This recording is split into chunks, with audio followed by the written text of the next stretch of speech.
You don't even get your name mentioned anymore. I think he just forgot. He was just like, the He Dane. only knows my only knows You my are nationality. The Dane. Yeah. And, thank you, the Brit, for handing that over to us. But Brit. yeah, I'm looking forward to this matchup. Gambit, I think, was sort of heavier favorites in this one, but Fragsters, they've definitely come to play in this tournament so far. I have been impressed with their performance. I think Hellraisers were sort of a level above in the game, but it wasn't like as dominant as it potentially could have been. Dust said they took the foot off the gas pedal towards the end, but I think Fragsters, they definitely do have a chance in this matchup. Gambit have not looked as sort of hot as I would have expected them going into this tournament. They are one of the teams that you sort of expect to be in the grand finals, realistically. That's where they're aiming for as a minimum. I think they're probably looking to win the whole thing, especially considering the region they're in. Realistically, I know you're a little bit biased, but do you think Fragsters can take this series? Yeah. I think they definitely have the chance. I mean, overpass is, at least how I see it, is going to be absolutely impossible for them to win, pretty much. I don't think Fragsters are really that good of an overpass team, and I think it's, in my opinion, probably Gambit's best map. So I think it's going to be really hard. But if you look at the win percentage of Fragsters' nuke, it's like 89% or something crazy like that. And lately, they haven't really lost nuke to anyone, not even Virtus Pro, as we saw earlier in the tournament. So their nuke is really, really strong, and nuke is not necessarily one of Gambit's best maps, at least in my opinion. So I think that it's not unlikely that Fragsters actually pick up nuke, and if they manage to do that, I think they'll be able to go all the way. I think Fragsters want this win more than Gambit do, and with Gambit having just switched the in-game leader role, it could mean that they have some or will run into some issues that they are not even aware will be a problem.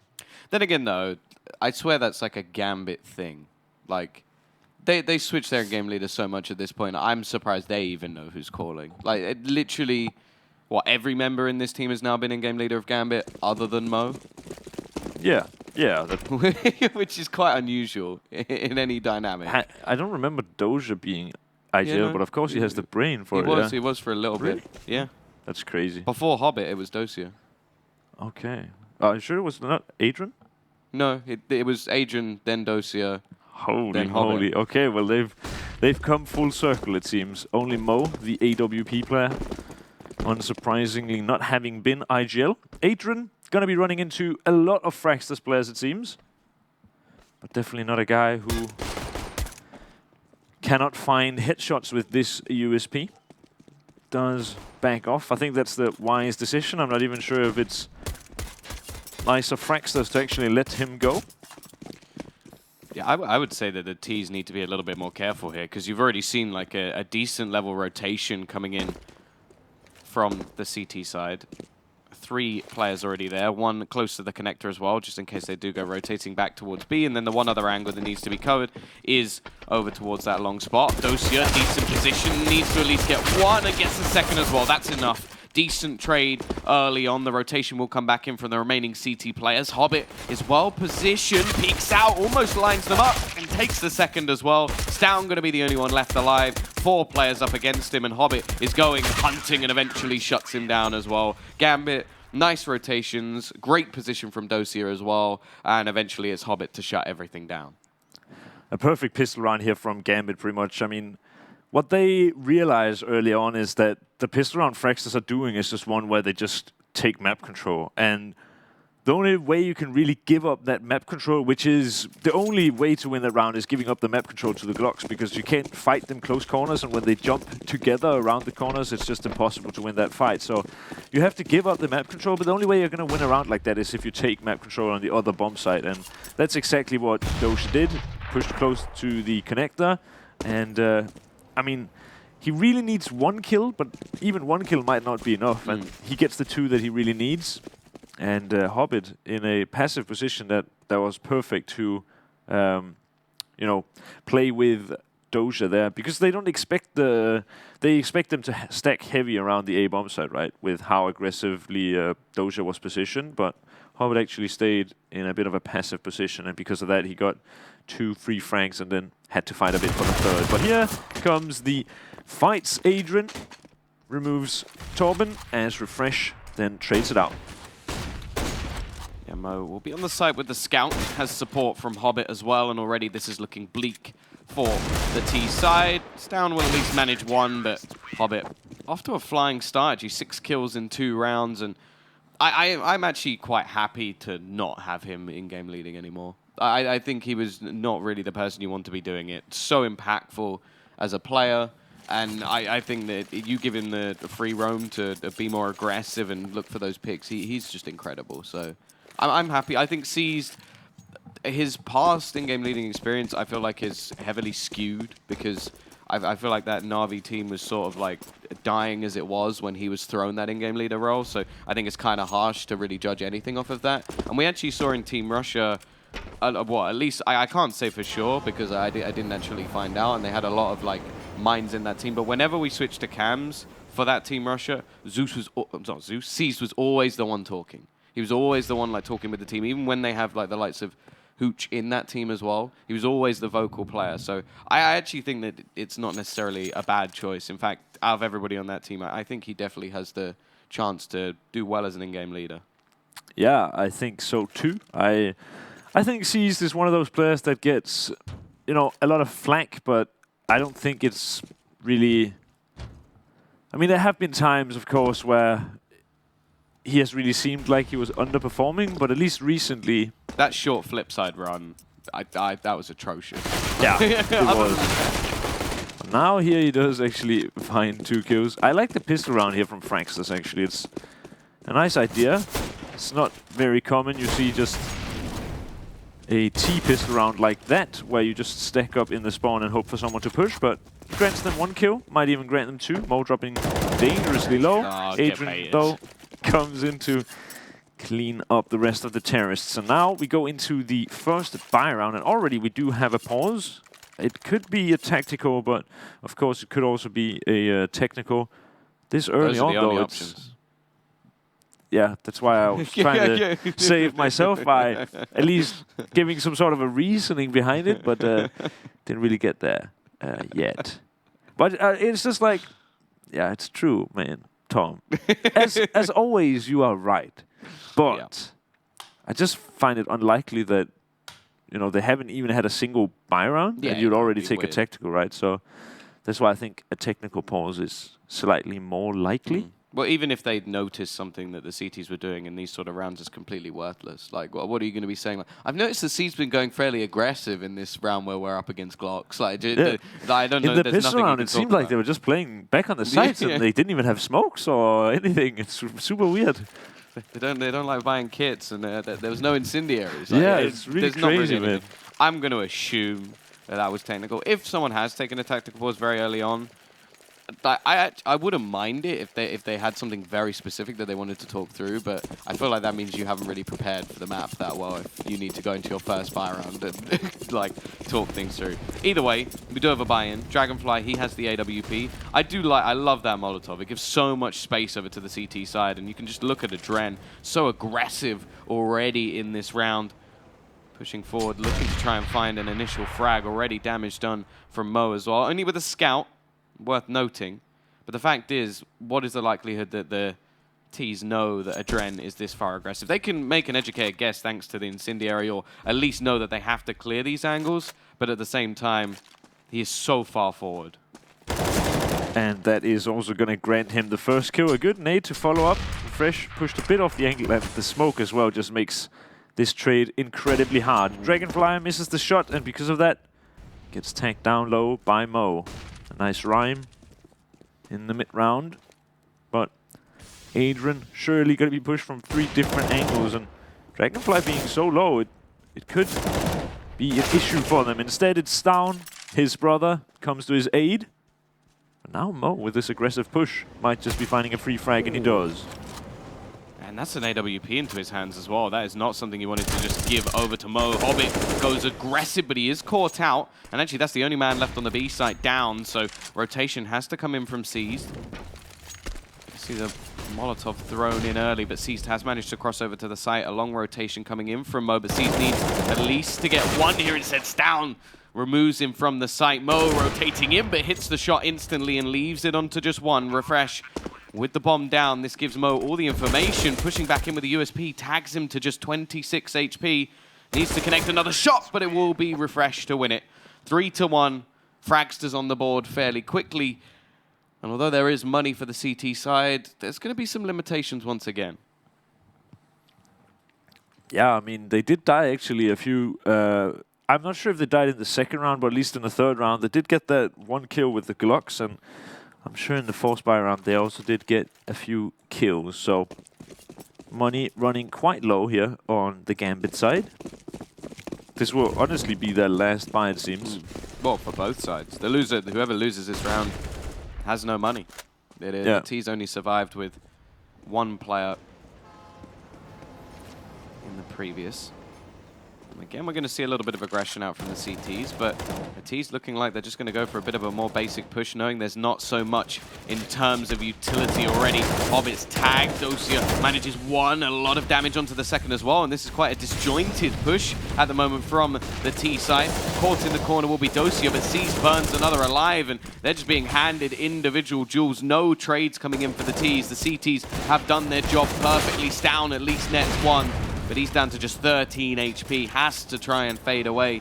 Even looks to reposition, and Hobbit is already holding the angle. Not going to hit the no-scope. A great resurgence from the CT side in this round. 4 players surviving, and as said, that now leaves Fragsters with no cash. Yeah, so a round that counts double here from Gambit. And Hobbit, as we can see on the scoreboard, I think he's at like 8-1. And with quite a bit of ADR as well. I mean, he's been really important. You love your ADR, don't you? I mean, ADR just... It's just... To be honest, I just like numbers. And I think, you know, do you ADR, like quick numbers?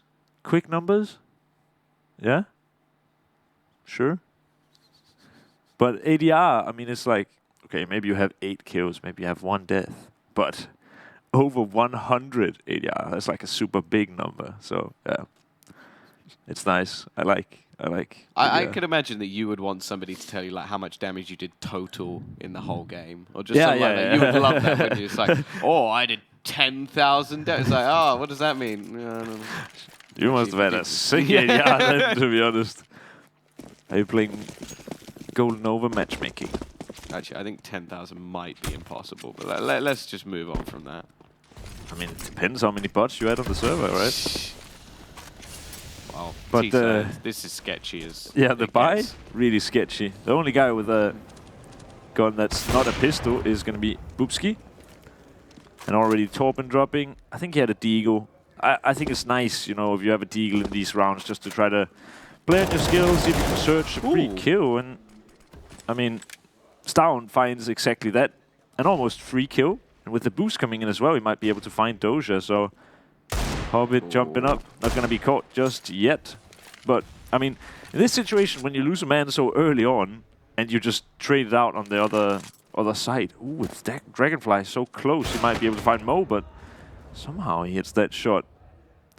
I think it was just a lucky timing that he wasn't in the scope when Dragonfly came around the corner. That's the only thing that could really save his life there. Round over at least.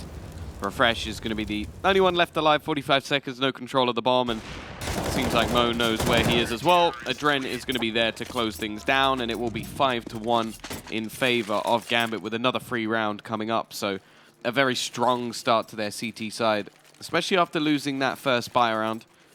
And then, well, we talked about it yesterday. I said I love watching Mo on train, and you said you love watching him on this map, and he is a beast at overpass. I think around the sort of toilets area, just being like ducking in and out, taking different peaks, I think he is one of the scariest players on this map.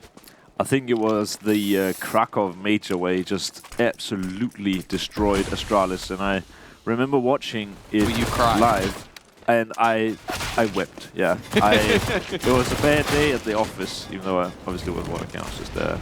But I mean, it's, as a fan, you always see like part of your job, right? I don't know. But I mean, to talk about something that's a bit more relevant to this round, or at least how this game has progressed. I talked to the owner of Fragsters and some of the Fragsters guys, as you see Stown here fall in the underground area. And what they said was that yesterday, it was the exact thing that we've been seeing this whole tournament. Fragsters won 4 pistols, and in 3 of the games, or 3 of the halves, I mean, they lost the second round. And in the last one, where they did not lose the second round, Hellraisers forced up in the third round as well, and then won that. So pistol rounds don't really count in this tournament. Yeah, exactly. But I mean, Gambit, they actually got the first 3 rounds, and without that pistol round start for Fragsters, I think this map especially will become, I mean, I would say super hard, but at this point it's almost impossible. I view Gambit as a really, really strong overpass team, and in my opinion, it's not one of Fragsters' best maps. But I'm still hoping, of course, for a Danish victory. But if not here, I think Nuke. God. That's gonna be where it all changes. Bias caster. Yeah, of course. I would be biased, but there's no one to be biased to. Team Smooth. Here we go. It's down with the boost. Does spot out Adren, but doesn't really do too much damage. Adren's another player I just love watching. So aggressive with a lot of his plays, but he's able to make it work, which is I love the stuff he does. I genuinely don't understand how he manages to get away with it. Oh, I think they're really going to struggle to shut him down, and while T's are going to be heading back towards long, we'll at least take control as well, but there's already 3 players over towards this A side of the map. Another sort of gamble stack, and it's so passive as well from Gambit that they're going to force an execution. Now, there's 3 smokes, but there's no Molotovs left for the T side. So to clear any of these angles is going to be nigh on impossible. They're just going to have to dry peek, and you can see from the spots that are currently being held, there's a nice little crossfire being set up. Incendiary's even ready to go down. HE's to do some extra damage. This is just going to be so difficult to get to the site, and while the nade starts things off, Hobbit sprays down 2, looks for his stir, but can't quite manage it, and Adren still hasn't even been spotted yet. Sprays down another couple, leaves it onto just Dragonfly, and he has no time. He just has to run away. Needs to not be hunted down at the end of the round as well. Wants to keep that AWP in hand, and in fact, Mo catches him as he looks to cross. A risky jump, and it will be the death of him, I believe, after the round. Yeah, definitely after the round. I mean, this is a pretty good example of, a good overpass team playing against a not so good overpass team. Fragsters are actually doing a much better job at taking map control than, for example, Red Reserve was versus Hellraisers, where they were behind, heavily. But the problem is that Fragsters are using all of their utility on just taking the map control. And in this situation, they ended up executing with 30 seconds left. So one guy holds a grenade. When the smokes come in, throws it out. They all drop to 50-ish HP, and his teammate is ready to peek on the nade. Even if they don't die to his teammate's peak, he then has a Molotov, so he cuts off the AWPer from helping out the team. And then they even have a bait set up for Adrian, who was up close to the sign, or the shield, as we call it in my team. So they're doing a good job at taking the map control. You can definitely see that they have a proper plan, and there's reasoning behind the decision making here. But it just seems like, at least that round, they were taking it so slowly that it's just way too late. I mean, a good team, they will try to see if they can push the areas of the map around the 1 minute, 50 seconds, 40 seconds mark. Because that's usually when one team commits, or when the opponent commits to a play. And if it's going to be the case that they're going to play out these rounds so slowly, then if Gambit realize that, they will just hang on to their utility, as we saw in the other round, and eventually push one of the sites for some info, I'm sure. So, but I think the toughest thing as well for Fragsters is the fact that up until that round, Gambit were playing so far forward. Like, they had the AWPs taking the peek into middle. They had rounds early on where Adren was pushing all the way through into the playground. So it's sort of one of those spots where they can't not clear all of these angles, because there could be somebody hiding there. There could be the AWP aggressive. And then the one time that Gambit don't do it, as you said, they sort of waste all their utility and all of that time, and then Gambit still sat there just like, we've still got everything, we're still ready to go. Exactly. And it's just the mind games coming in, right? But it's just apparent who's currently winning the mind games, and in reality just winning the game even, it seems. I mean, Overpass, a map that is quite heavily CT-sided, in my opinion, especially in recent CSGO. But 8-1 is not the best of scorelines, even though you're starting on the T side.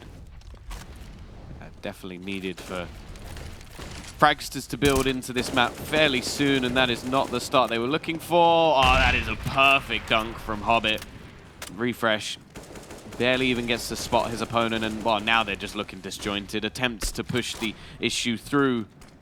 Monster and Dosia will take that frag all day long. A two-man disadvantage already for Fragsters, and I'm wondering if they've run out of ideas. That looks just so risky, everything they were doing, or at least the rush through Monster to try and trade. That looked like a last-ditch effort. Yeah, but that's the problem with how Fragsters choose to play Counter-Strike. They really like playing a very loose playstyle. And I think on some maps, like Inferno, which we see them playing really well on, that works quite well. But on a map like Overpass, it's quite hard to play like that. Dragonfly does just barely get found by Hobbit. Snow did find an entry frag. This Molotov could actually even be a big advantage for the T's, but Adrian, I mean, he's just killing people in the side all the time from this shield position, pretty much. On the sign, this time more like A-long, but it just really seems like some very one-sided rounds. Well, look at the money as well. Yeah, now the money. I There's mean, so the much. money on Fragsters sucks, and Gambit, they're rich. This was just perfect. Like, he even runs into it. Like, I don't think you can do much more damage with a nade than that. May as well have just held it as it went off. But yeah, it's just going to be pistols once again for Fragsters, a sort of backwards and forwards scenario.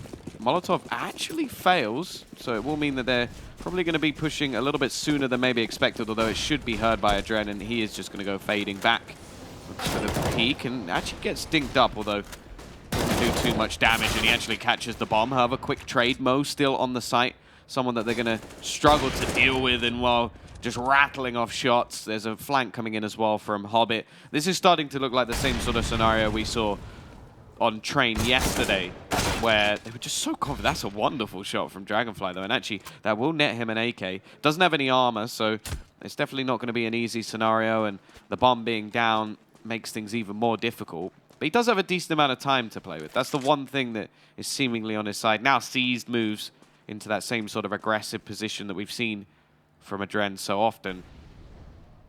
The question is, will Dragonfly even expect it? He actually peeks wide anyway, and I don't think there's anything he ever could have done against that. Definitely not. It's nice, though, to see Dragonfly hit some nice shots. I think this event so far has been one of his better. I'm not entirely sure if the stats tell the same story, but what I've seen from him during the matches has been super good. And, I mean, it looks like he's pretty calm, even though it's a LAN environment. He's sitting up on the stage versus one of the superpowers of the CSGO world. But we'll see. What? Former major champions. Yeah, definitely. But now, hopefully, he'll be able to keep hitting some nice shots now that he has an AWP instead of just a P250. Decent position from Refresh. This time, they will catch out the aggression of Adren, and that's one thing I will note. The Fragsters really haven't been finding these opening picks. A lot of the time it has just been Gambit just running away with the rounds from the get-go. So they found themselves an opener. Mo's still going to be in a more aggressive position, and the one thing is whether or not Gambit will somewhat overextend to try and find a frag back in. Hobbit does do a decent amount of damage onto Stown. Dragonfly is going to be waiting and catches Mo as he peeks. That is the scenario I was mentioning. The second they lose a man, they're trying to fight it back, and that plays into the hands of Fragsters. As you said, they've got this sort of free-flowing style, a more default sort of rounds of different players just holding around the map, and it means that they had all the angles covered. Now, look to bulk up, gather up as a team. They are going to be peeking over towards this B site, where the smoke being held late once again is going to buy them a little bit more time, and there's actually still another one onto Seized as well, so there's the potential here that they could just be completely wrecked by this. Of course, he's on the other side of the map, so shouldn't be so much of a problem. And I feel like they're going to have to rely very heavily on Dosia here. Hobbit low on HP. They go back towards the A site as well, thanks to the push through from Stown. And there's no way that Gambit come back into this round, peeking from Refresh, and it's only going to be a trade. And Hobbit has no choice really but to try and save this AWP. Yeah, and now we're seeing Boopski hunt, and I'm not sure that that's a good idea. With how much money Gambit have, it's like 10k on every single player. I mean, in this case, he does actually get the frag, but they don't really need the AWP on Fragsters, and he's not even going to pick it up. But on the off chance that he goes down in that situation, it's a really bad situation for Fragsters since they have no money. But with so few rounds left, there's really no way that they can... I mean, even though they reset Gambit here, we can see it, they still have loads of money, so the likelihood of that AWP dying coming into play is quite unlikely with how few rounds that are left. So perhaps a bit of a misplay, but I mean, he gets the kill and all is good. But I'm also liking, as I mean, at the beginning they were playing a very free-flowing style, as you said, as Hobbit. I didn't even realize he was on this side of the wall, to be honest. But I love this. The bait and switch, but they actually do. They check for Adren, and the bicycle is not going to protect him in this scenario. Dragonfly has found himself another opener. He's been doing well in the last couple of rounds, and they're looking to try and hunt down Mo. He's a little bit too quick. Do you know what sound he makes when he moves? wow. Meow. Wow. But it's nice to see Fragsters finding a bit of form here. Boopski, if he checks this corner, that could be a free frag, but it's somewhat unlikely, I'd say. Especially now that he fights Doja, and now he doesn't even get a chance to check the corner. Interesting to see what Fragsters does here. Doja getting so much spam through the smoke there, and now Mo takes the first. Could even find the second. Even locked behind their own Molotov and Seized. Instead finds Refresh. Dragonfly pushing forward. Kills off Seized, but now they will surely peek together. And how is he still alive? Mo just patiently waiting on the truck position, and Hobbit, in the meantime, moves up, finds the kill, and that's going to be round over. But what I liked from Fragsters in the round, not this one, but the round before, was that, as you said, they've been playing a pretty free-flowing style here at the early moments of the game. But that round, Refresh was actually holding the most passive angle I've ever seen on A-Long. A guy pushed out, they get a kill. Then they're holding passive angles again. Another guy, because he wants to try to even up, you know, the casualties. Tries to push out, they get that kill as well. Then another guy pushes, they get that kill as well. And obviously that's not going to work for the rest of the half, but it's nice to see a bit of structure from Fragsters. Yeah, money comes into contention once again. The Molotov doing so much damage, and while Hobbit chimes in to do even more, it's only Dragonfly and Stown, brothers in arms, to try and turn the tide. And while now Dragonfly has to watch his little brother fall, he is all that remains, looking for vengeance, and while looking to try and at least give them a chance at 4 rounds. The problem being 3 Gambit players wait on the other side. Bomb is down in the open as well. Mo seems to be homed in on the angle. Actually, no, the pillar's in the way, so he can actually retrieve the bomb.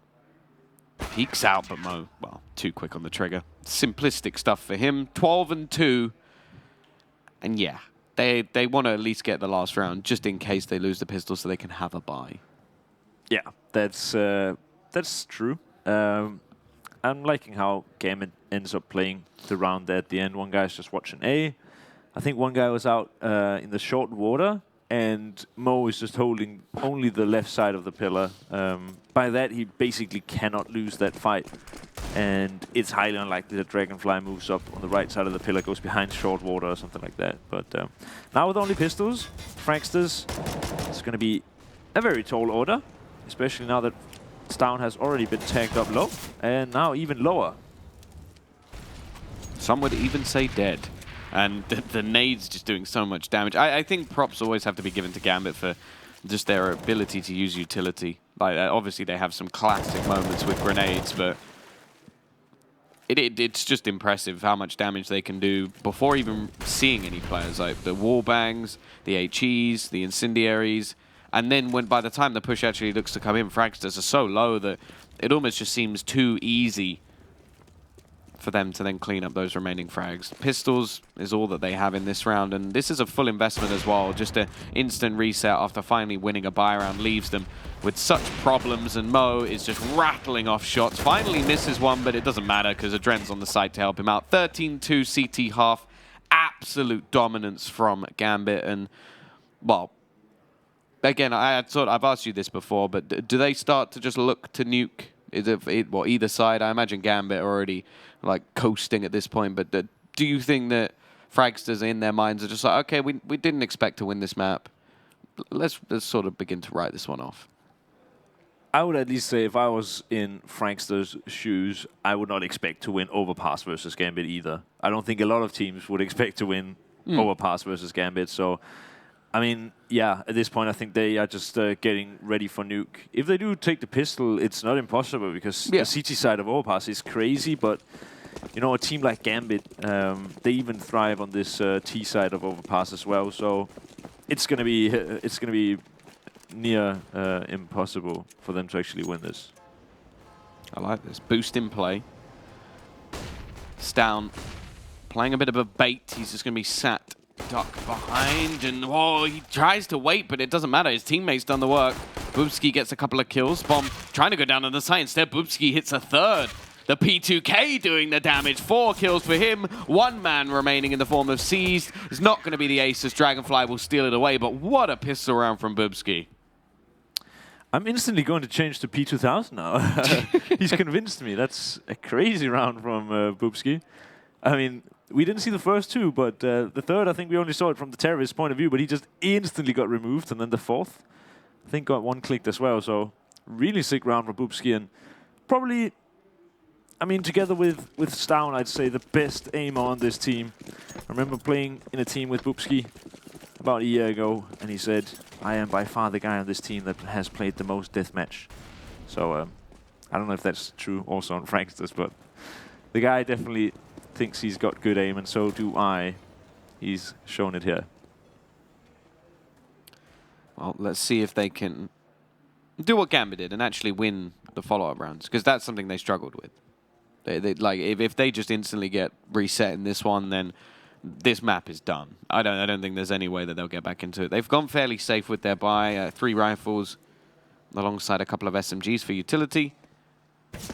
And especially on a map like this, if you sit back passively, there's not a whole lot that can be done by Gambit. It will have to be some incredible individual plays. They do have the scout onto Mo, I suppose, but it's an awful lot to ask of him. And you can just see the positions being held at the moment. Man over towards Graffiti, sat back. Okay, they've got the SMG of Stown playing a little bit closer, but ultimately in a bit of an off angle that won't be pre-fired as commonly as some of the others. He's obviously aware of the potential for a boost, but not going to be the case here, and it will just be the Heaven Smoke coming in, the barreling onto the site from Gambit to try and overwhelm some of these players. The range definitely plays into the hands of these rifles, and already Boobski is going to start things off again. Stown does the damage, leaving Adren and Seized to try and hold on to something here. Seized now the only one left alive, and in all honesty, he might just want to save onto the CZ. I don't think there's any way he gets anything done in this round from here on out, unless he can somehow hit the diffuser through the smoke, or maybe steal a weapon if somebody goes running through. Any kill Seas gets here is a bit of a bonus. They have such a big lead that he doesn't really worry. I mean, he doesn't have to worry about his own economy. All he really has to worry about is trying to damage the economy of Fragsters. Not able to do it here, but any frag he got there was a bit of a bonus. Already the bomb plant means that they can buy up fully in the next round. And with fully, I mean, yeah, I'm not even actually sure. I mean, Mo, he should be able to get an orb. But I'm not even sure if he's able to get armor. So, how many? Yeah, so they'll be getting 2,400 and not be able to get armor. So, perhaps that could be a difference maker in the coming rounds. But instead, it's going to be Dosha opening up here with just pistols. And I mean, if they lose this round, it will be for sure worse than losing the one they just had. Well, yeah, if they lose this round, it'll be utterly atrocious. I don't think there's any doubt about that, but Stown, he's already going to remove the prospect of any money being made by Mo, which is, of course, important, but Dragonfly now being tagged down to 8 HP. They don't want to lose too many rifles here. They need to get their economy building. Stown rectifying the problems at the moment, and while Bomb now dropped into the open leaves things nigh on impossible. Hobbit tries to take an individual fight versus Torben and meets his doom. Nice shot from Adren, though. Actually spots a second and does a decent amount of damage. You don't want to give this man too much room. Especially when you consider how low Dragonfly is. There's a decent chance, but, well, met with the timing, Dragonfly will knock him down. But now comes that buy. As you said, not going to be a chance for an AWP with armor for Mo. He doesn't get a kill in that round, so I'm pretty certain that you are correct. Well, that's a confident peek from Dragonfly. 8 HP and tries to see if he can... Oh, wow. I didn't even notice that. Yeah, he even got a kill that round, Torben. But here's the IGL, and they've had a bit of a hard time on the T side. A rocky start. A rocky start. A bumpy ride, as... I don't even know what he's called, like Mohombi or something? I think that's the name of the guy that made that great song. Refresh with the AWP, not something we see every day. And he is not going to get anything from it as it appears. But Mo going glass cannon. A viable option, but not the preferred. Oh, nice timing shot from Refresh. Will open things up onto Seized. Man advantage now for the CT side, and we yet to see too much from Gambit just yet. Of course, this is their first buy round, even though you see a little bit extra than what would be expected. Dragonfly still looking for another pick over towards this A side of the map, but it's actually long control that has gone the other way, and it's interesting to see both AWPs currently playing onto that short A position, and it does give them a decent angle if long is actually lost to sort of fight back from behind. Instead, Dragonfly now takes the peek onto Dosia and is just able to fall back. Both AWPs looking to run away and just about gets away from that AWP from Mo. He's going to go looking for more. Catches the shot onto Dragonfly so quick on the trigger, but the time now starts to tick away, and instead, he just killed Hobbit. Removes his own teammate and makes things just that little bit more difficult. Trying to play this on hard mode. Dren looking to tap, but instead meets Refresh once again. Although Mo's doing a little bit of damage, Refresh will close things. A triple for him. You said he doesn't normally AWP. Maybe he should.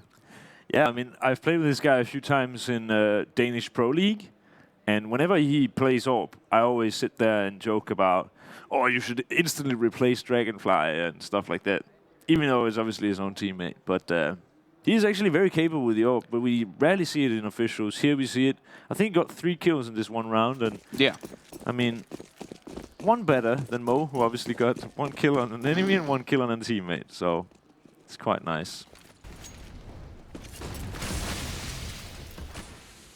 Oh, here we go. Much faster stuff coming out from Gambit, trying to overwhelm these CT players, and Mo will at least catch one, but it's 2 trades back in return. And actually, Mo does get another. He's doing work with his CZ, a chance for a bomb plant as well. This is getting a little bit worrying now. Dosia gets the kill onto Bubskin. It's both AWPs, but the nade usage is excellent from the CT side. They clear Mo off of the site. It's left all onto the X-God to try and save this.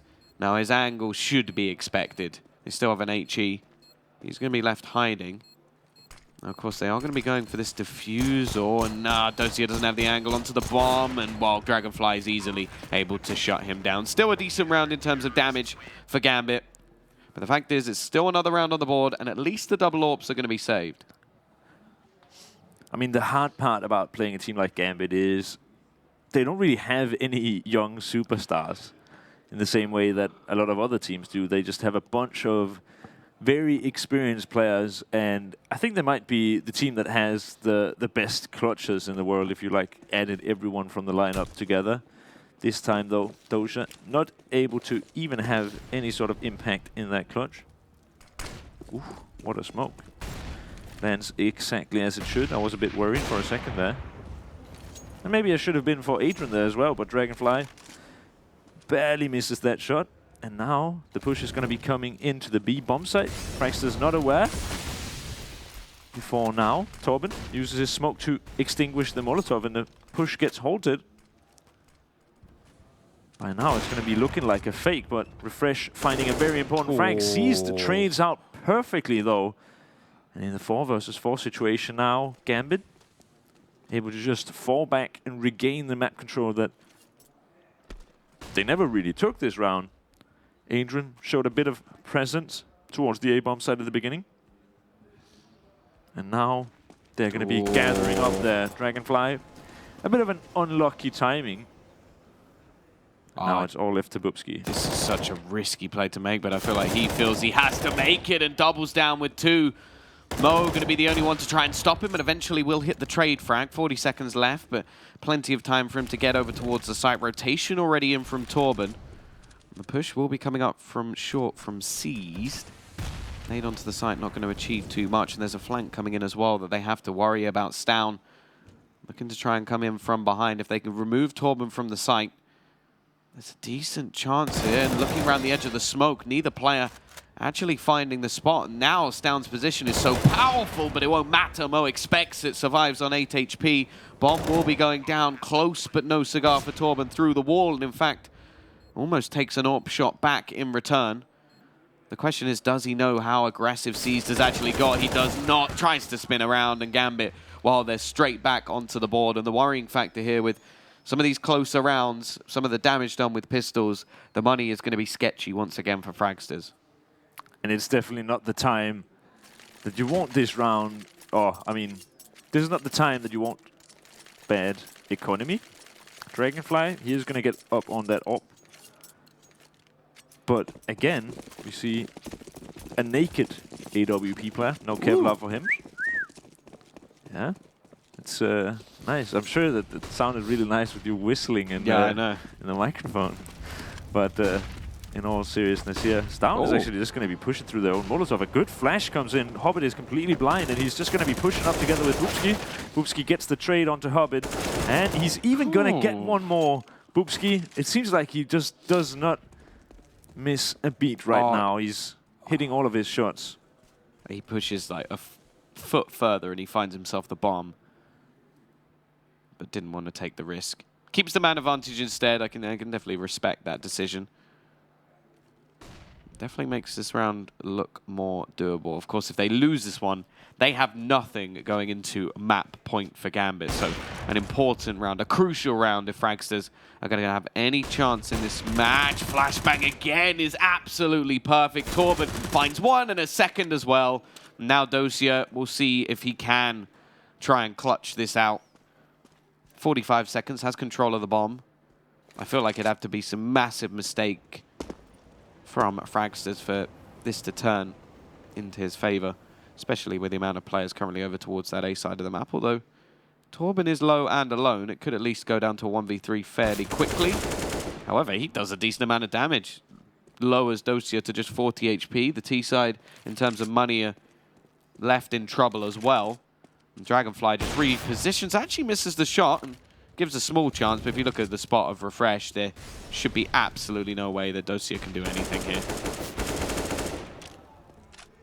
Only 7 seconds left. Almost actually catches refresh, and had he gotten that kill, he could have planted, but I'm sure he would have planted for Banana, and in that case, he would have instantly been killed. So, a nice try from Dosia, who hasn't had the best match so far. Another who has not really been putting up the numbers, so to say, in this specific game is Torben, but with 2 very impactful frags there and also 60 damage onto Dosia, means that he almost solely is the one to secure that round. Of course, Bubsky and Stown, I think it was, with the push out through B, also helped tremendously. Yeah. With getting not only, obviously, 2 kills.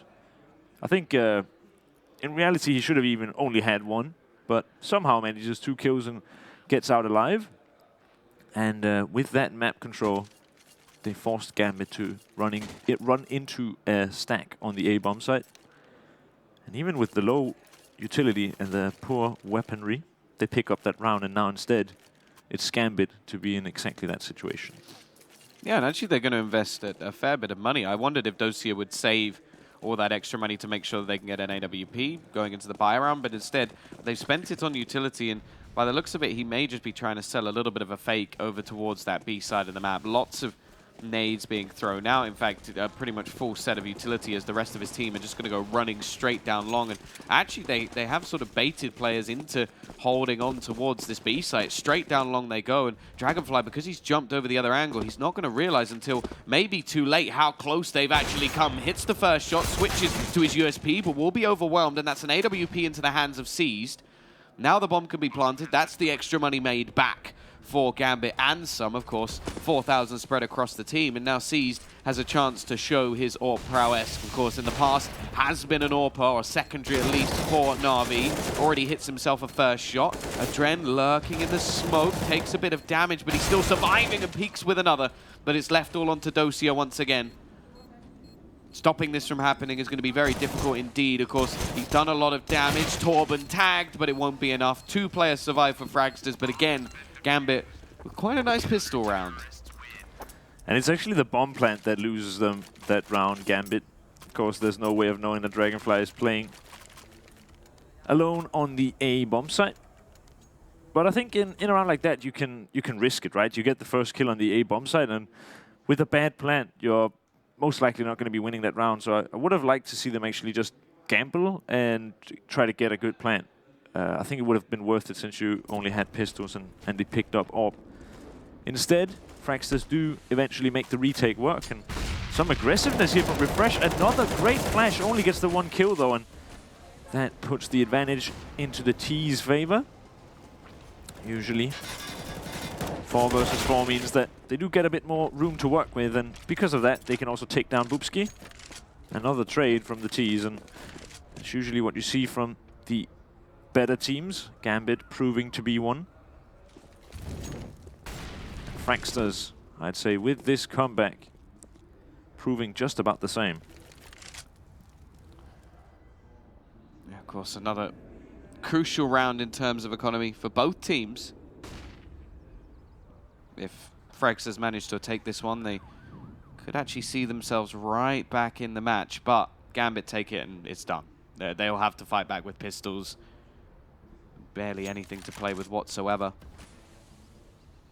Dragonfly will be looking for the peak with this AWP. Mo is just around the corner, but hiding. And his teammates waiting in the spawn. Dragonfly, I wonder if there's going to be a temptation to throw in a bit of a rotation here. It's Hobbit and Seas looking to try and push in towards this B site. Torben and Stown are already there. And the lurk coming out from Mo will eventually rotate in. Try and take some short control, but here we go. Push into the site, gonna clear out the barrels, but there's nobody there. Stown finds one. Seized is in with the trade, but he's so low on HP, and Torben knows that even just his survival here could be enough. Peeks out, drops the bomb. Time now running low, and I don't think there's anything Mo can do. He just needs to try and find himself the kills. Will get the first and hopes that somebody peeks to trade, but it isn't gonna happen. It's another round on the board for the CT side, and as said, now the money is in trouble once again for the T's.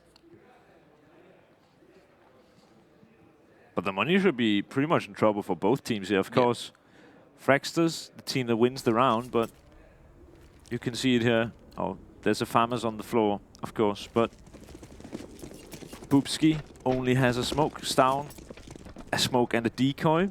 Dragonfly, a flash. Just a smoke. Yeah, and Refresh already expended his only utility he had in the round.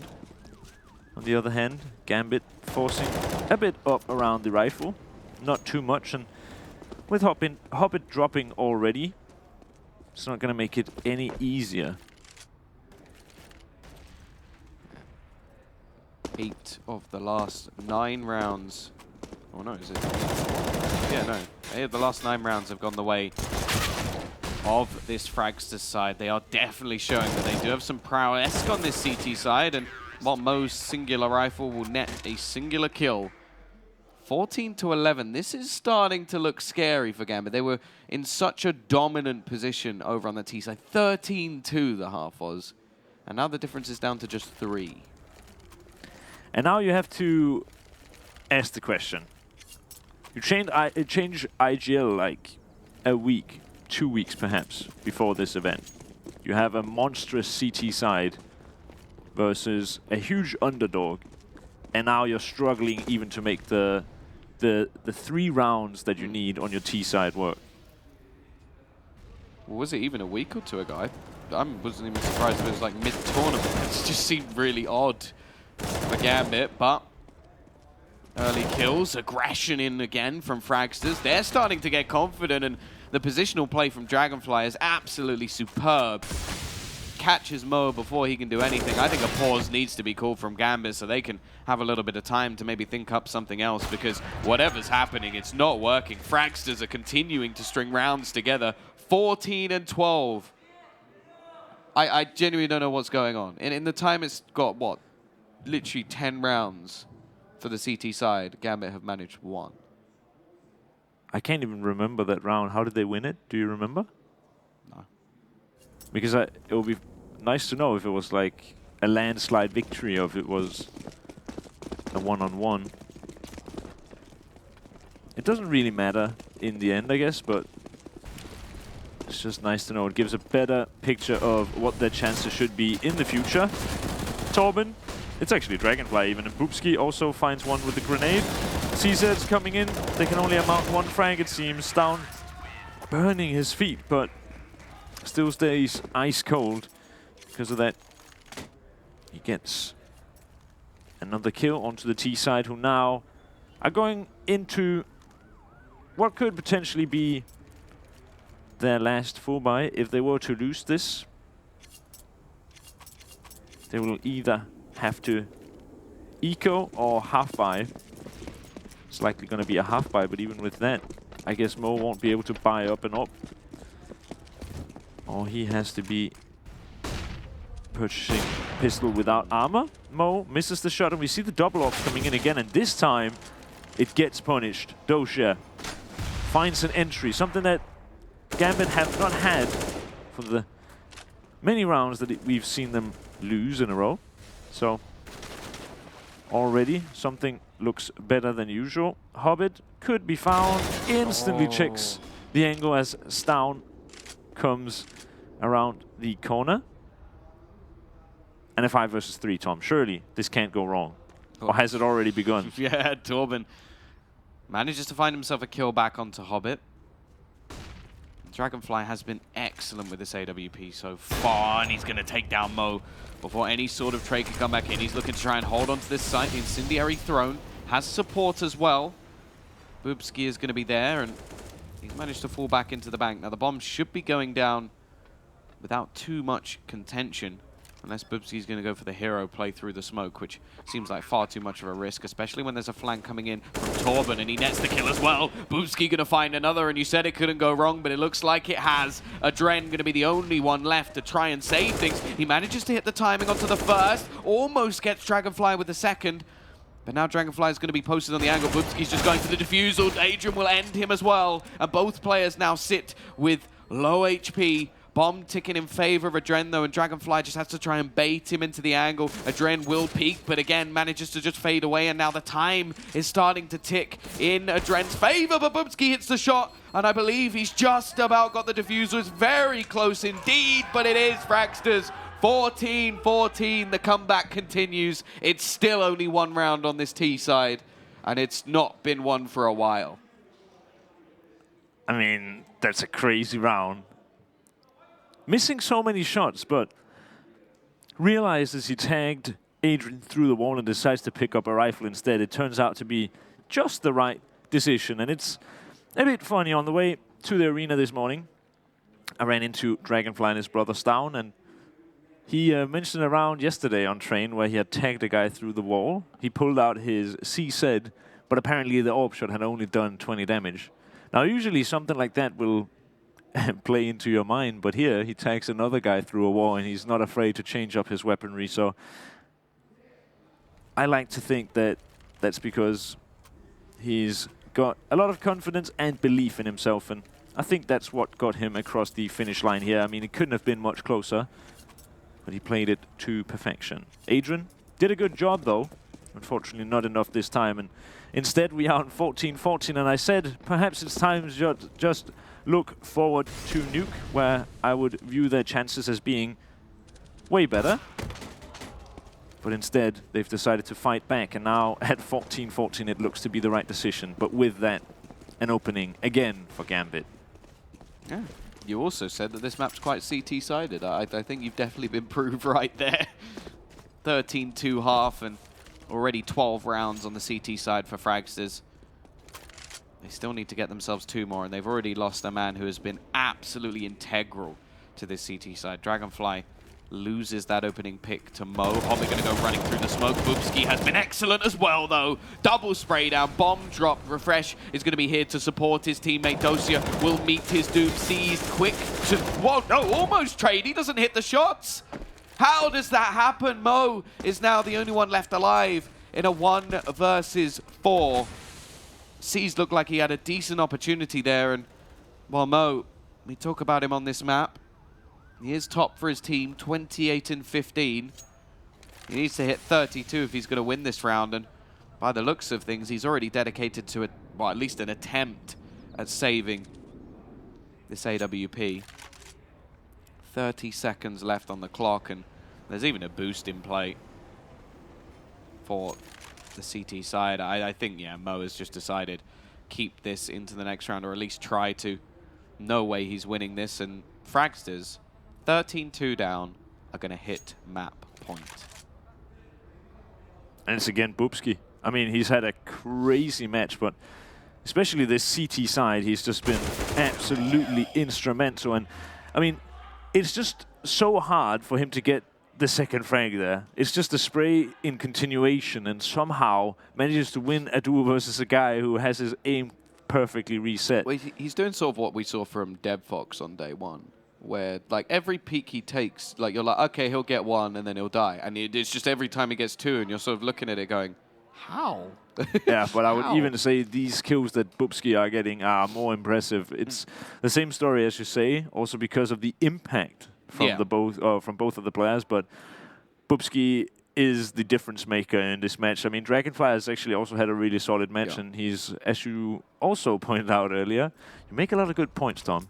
Dragonfly had some really good positioning in one of the rounds, especially, where he was just really dynamic, but still taking perfect angles. So it's really nice to see this Fragsters team work so well together.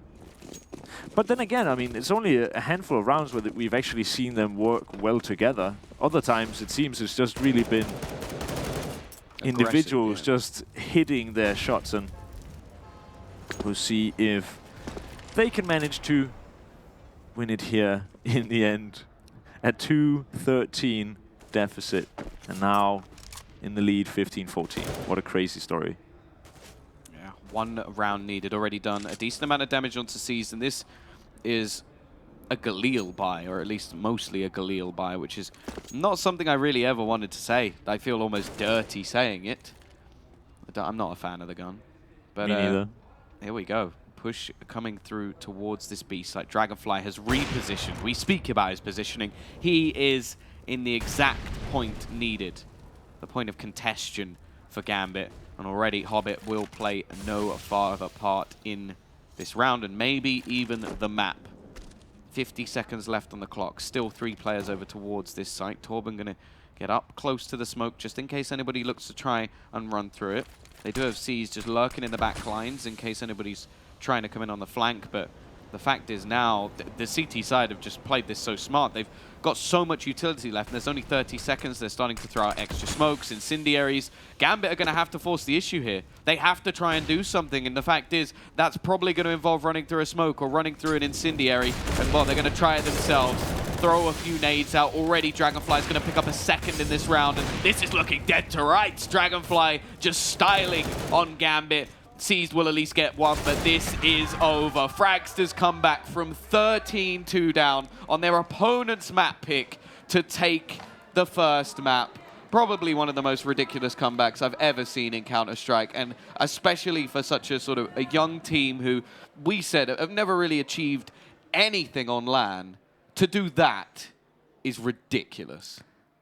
That last round, I'm so happy you casted it. I was just sat there smiling because, as you said, the utility usage from Fragsters, or the lack of, at least at the early parts of that round, was just amazing. They had 3 smokes saved at like 50 seconds left, and that was something you almost never see from an underdog in such a high-pressure situation. Super well played from Fragsters. And before the match, I talked to the Fragsters owner, one of my quite good friends in esports, and he said, okay, so you're going to cast the match. You better say some nice things about us. I mean, I don't think the we boys need. kind of They've done it themselves. Exactly. I mean, I've been forced to now. There's really nothing bad to say. Of course, you can always fault their T side Yeah, a bit, maybe a bit. but no one remembers that T side. It's only the second half that 14-1. counts in reality. And yeah, I mean, A 14-1 yeah, CT side. that's so rare. I'm a proud Dane right now, for sure. Yeah, but the other thing as well is you now have to talk about like in-game leader switch. Like Caesar's been thrown in the deep end. Of course, I don't think you can blame him inherently, but that is ridiculous to be 13-2 up like Gambit. I'm actually worried for them going into the next map. Obviously, a very experienced team, but they now go into Nuke, one of the hardest T sides in the game, and they got one round on the T side of Overpass, which, as we mentioned, is one of their best maps, if not their best map. Or used to be, at least. Yeah, before the IGL switch. What do they do now? Because that is actually just one of the worst sort of T-side performances they have probably ever had. Yeah, and it was just a complete mess. I mean, it was not. This is one of their best maps, right? And it was definitely not showing. The CT side was just down to, I mean, them working well with the team play, but on the T side, it seemed like they were very lackluster. Well, either way, after the break, we will be handing off to our analysts and desk host Banks, James Banks. 5 reasons to bet on bets.net. 1. We are not a bookmaker agency. We are a betting exchange. We are fine with any outcome of the event, so we have no reason not to pay your win. The information about the bets is available for everyone in real time. We stand for fair esports. 2.